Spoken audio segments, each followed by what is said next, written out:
bem? Eu sou a professora Ana Paula. Nós vamos hoje praticar a mensuração dos sinais vitais. Nós vamos inicialmente, antes de mais nada, de qualquer procedimento, realizar a higienização adequada das mãos. Após a higienização adequada das mãos, que nós já aprendemos juntos, vamos preparar os nossos materiais. Então, eu preparo já com antecedência todos os materiais que serão necessários para mensurar os sinais vitais do meu paciente. Após, então, realizar todos, os materiais, ou seja, organizar todo o material que será necessário, eu vou abordar o meu paciente da forma correta. Então, eu vou informar o paciente com relação ao procedimento, estou me apresentando a ele, e informo, então, o que será realizado. Bom dia, Thiago. Sou a enfermeira Ana Paula e vou realizar aí a verificação dos seus sinais vitais. Usei verificar os seus sinais vitais porque mensurar e aferir são termos que nós da área da saúde temos conhecimento, porém os pacientes que são leigos muitas vezes desconhecem. Após então informar que vou realizar a mensuração, a verificação da sua temperatura, também da frequência respiratória, cardíaca, também da pressão arterial, eu vou começar a realizar então o procedimento. O que eu vou fazer? Vou calçar então as minhas luvas de procedimento. É claro que já higienizei as mãos.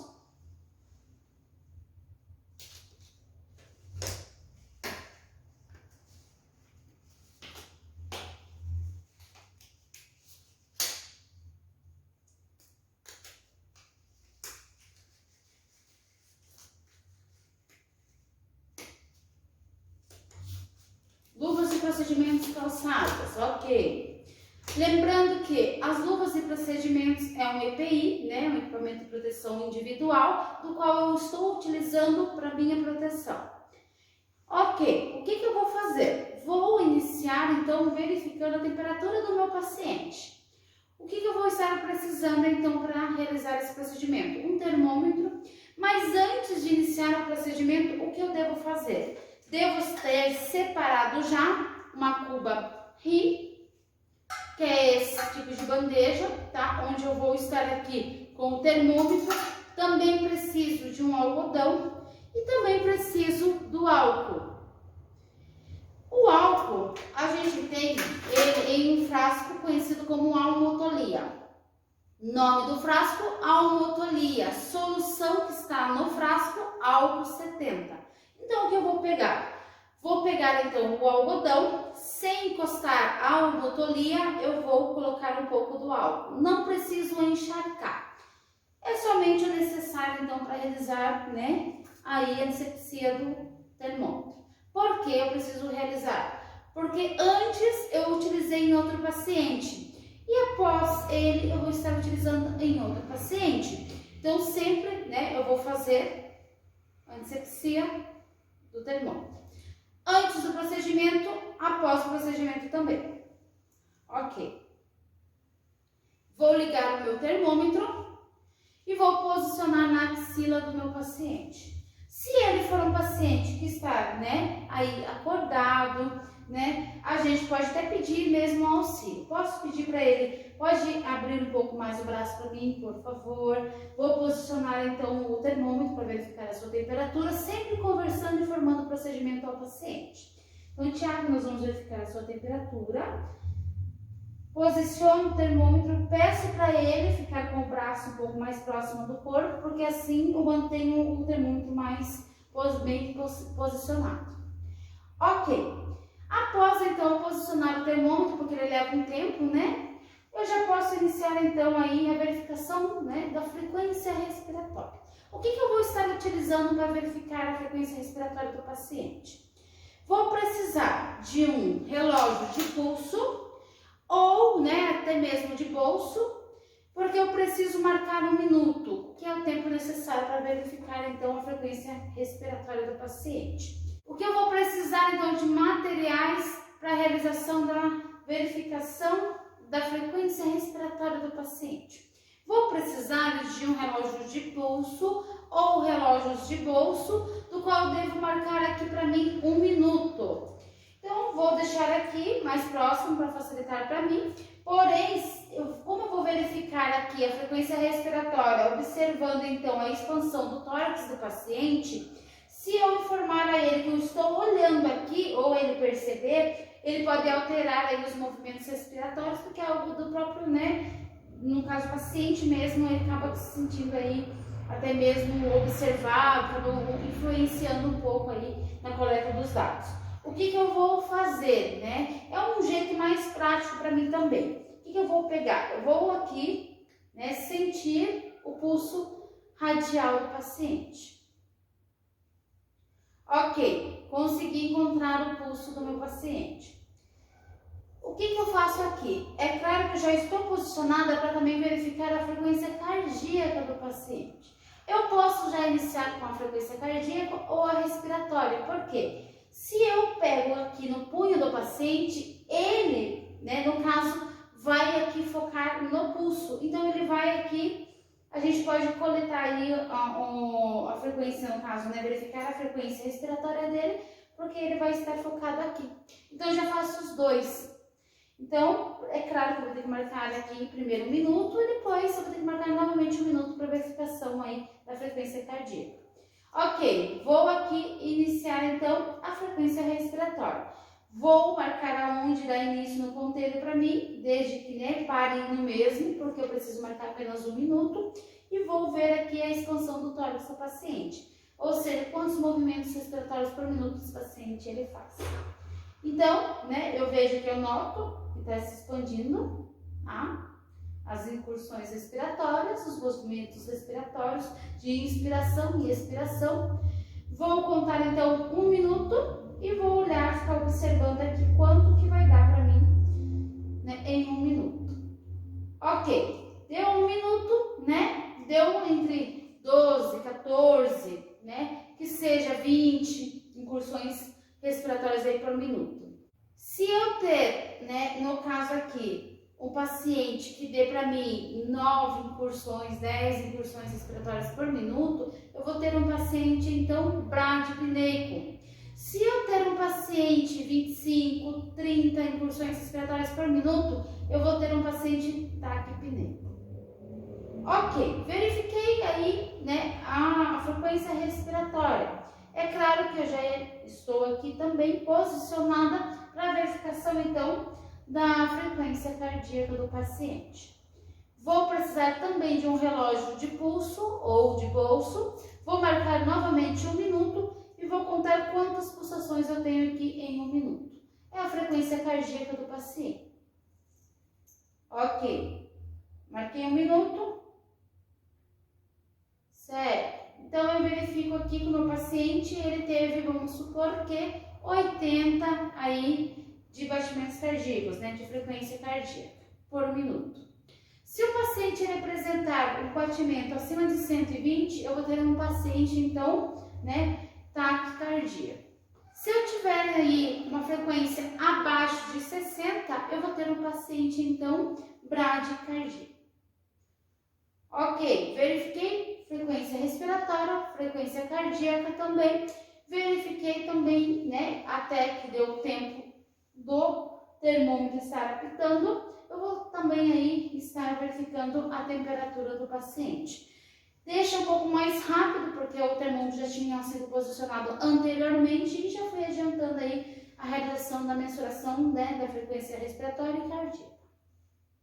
Vou estar registrando a temperatura, a frequência cardíaca, posso registrar já direto no prontuário também, a frequência respiratória e posso estar verificando então a pressão arterial.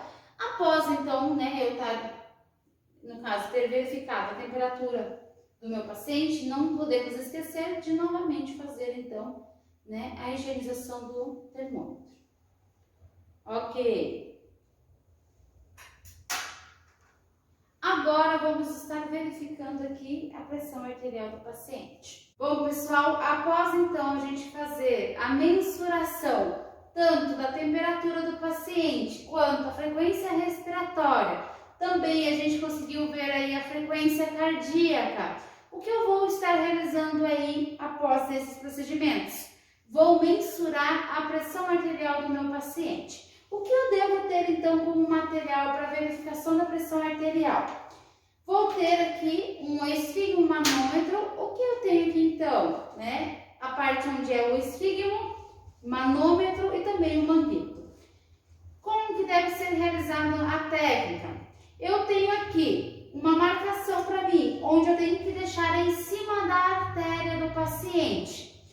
Nessa situação, eu vou colocar em cima da artéria braquial. Então, eu devo localizar o meu pulso radial, também vou localizar o meu pulso braquial.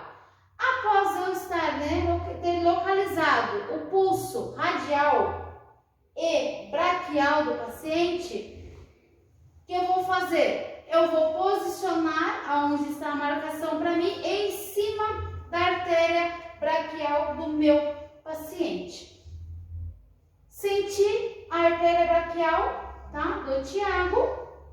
Então, eu vou colocar, vou posicionar em cima.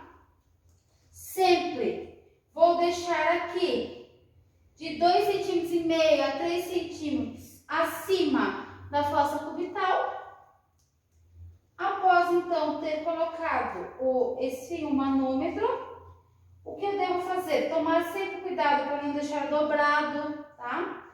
Então, eu vou localizar a minha artéria radial. Então, eu vou aqui o pulso radial. Localizei. O que eu devo fazer? Vou insuflar. Então, como que deve ser feito? Vou, conferir se está fechado. Se eu fizer esse movimento para o paciente, eu estou fechando. Esse movimento aqui, para mim, então, para mim eu abro. Para o paciente eu fecho. Nesse caso, devo fechar primeiro. Ok, fechei. Vou insuflar, tá? Observando sempre no manômetro. Quando eu parar de sentir o pulso radial, eu devo insuflar mais 30. Não sei o que foi. Assustou. Acho que estava arrastado aqui, ó. O outro. Isso é como.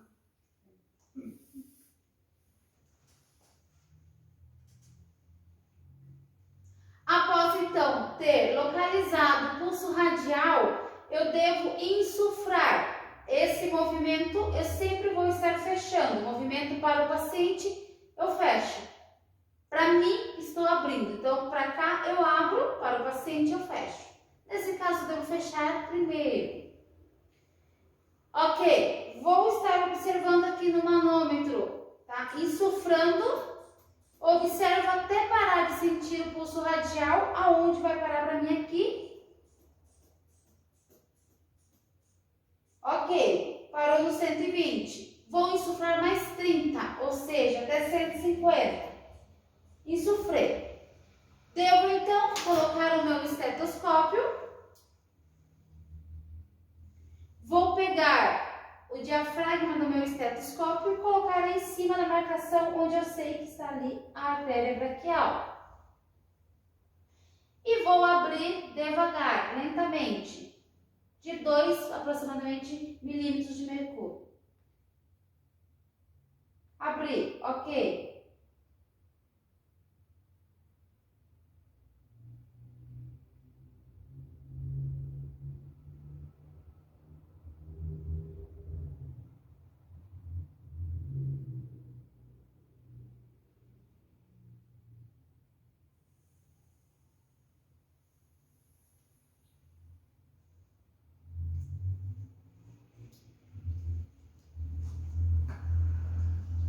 O que eu observei aqui no manômetro?